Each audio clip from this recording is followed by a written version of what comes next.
Welcome back to The Report, now an AFR special, banking on your future. And we are starting a week-long series, Banking on Your Future. You know, there are a lot of ways to get your money to work for you when huge financial undertakings come into your life. And you need to be prepared for those when they occur. For example, the cost of college. We all certainly know that that can be painful if you're not ready for it, but it is a necessary cost if you're trying to get a business career these days. And so today, we want to look at some ways that you can cover these costs without breaking your bank.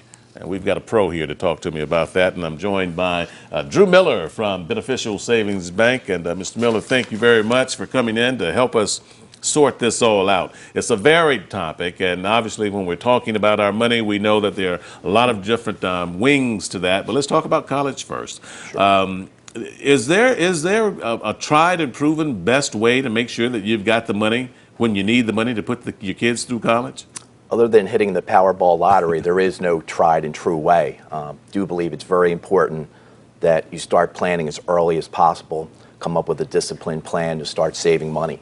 College is so expensive. I mean, it is so expensive and getting more and more expensive each year. And so even with a savings plan, if say a typical American family, if they start saving for college, you know, the day they bring their infant child home from the hospital, will they make it by the time that kid is 18 and ready to go to school? I mean, an average family that's not, you know, they're saving a modest amount of money. I would say for the average family, it'd be very, very difficult just because, as you indicate, the cost of education, especially at a private school, continues to go up each year. So what do they do? I mean, I know that there's this 529 plan out there, and that's very popular. A lot of talk has been said about that. Help us to understand what that plan is all about, and maybe that can help. Well, that's a different type of plan that's been out relatively in the last couple of years. Different states have it. Allows both parents and even grandparents to put money away, and the interest on that is deferred.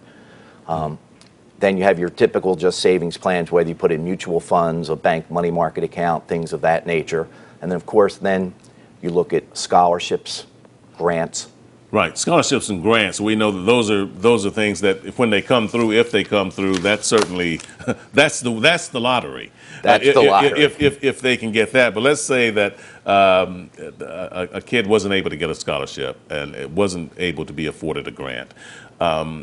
If a parent is invested in one of these 529 plans, or if there's something else that they can do, isn't a big part of it not having it be tax related so that they don't take a tax hit by moving monies later so that they can defer to college? Is education, I guess is what I'm trying to say, protected tax-wise so that they don't have to incur that? Under the 529 plan, it's protected.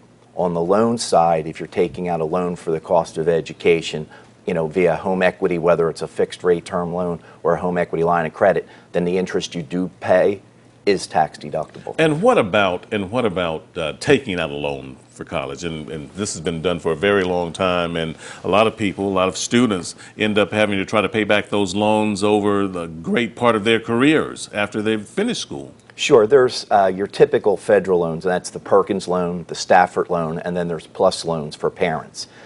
In addition to that, there's other special education loans, and then your more traditional, the home equity line of credit. Are you optimistic that that parents will be able to continue to find a way to put their kids through school? A lot of people I speak with will tell you very candidly that it is becoming extremely difficult more and more every day to put their kids through college. Well, I think families are very committed to their children's education. Obviously, we're in a global economy out there. The competition for jobs is very important. I do believe that there's going to have to be some additional government help and or maybe even some cost controls, maybe some of the schools. And are the schools, is it their fault? Do they bear any of the responsibility for this, for those rising tuitions? No, I think the schools, for the most part, have tried to adapt to the new world of education. I mean, you go to campuses now, most of them have wireless, you know, for the internet. You have to build new dorms. You have to build new athletic facilities. New entertainment facilities. So it's very, very expensive for the schools to do. You know, the schools are fiscally responsible, but I think we just have to, you know, be a little bit more disciplined going forward. The schools have to be competitive in the marketplace, and that just means that the parents and the students have to be more creative in how they try to find a way to pay for this, right? Correct. Okay. All right. We'll talk again, and we thank you for sharing this topic. I'm not so sure if a lot of parents are feeling any better only because they know what the mountain that they have ahead of them that they've got to deal with. It doesn't go away.